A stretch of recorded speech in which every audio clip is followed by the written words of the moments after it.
on Amendment 1402. Thank you, Mr. Speaker.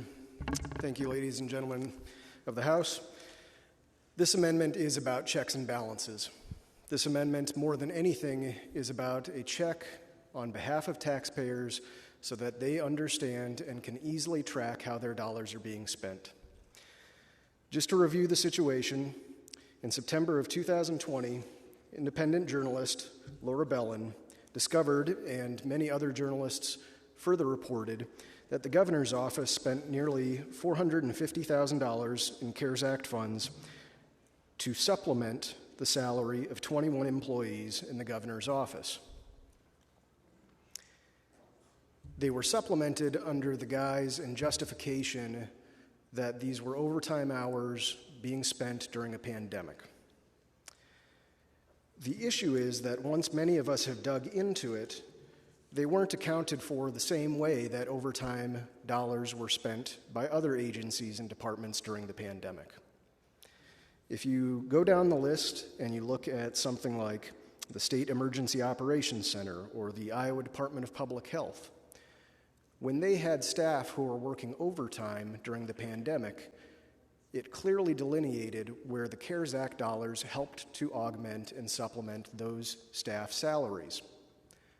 But it was done differently for the 21 employees in the governor's office.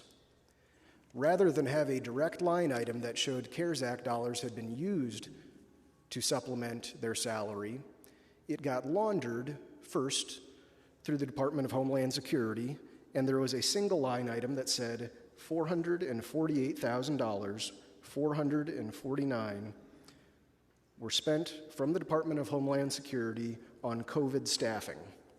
It didn't delineate which employees, it didn't delineate what duties they had fulfilled or what things they had been doing during the overtime work performed.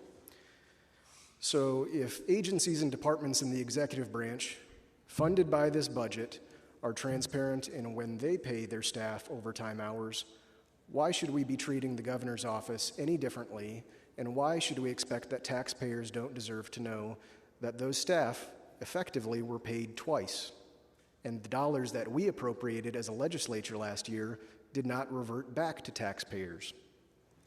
If there is an effort to mislead or make harder for taxpayers to follow those dollars, why?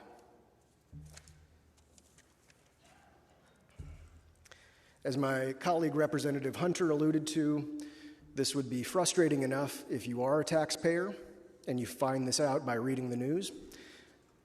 But at the same time that certain state salaries were augmented using federal dollars for working during the pandemic, just a few weeks after this was discovered, in early December 2020, Governor Reynolds proposed a 2-year salary freeze for the 19,000 state employees who were also working on the front lines of the pandemic. If all state agencies and departments can document when their employees have received federal dollars to augment their salary, the governor's office should too.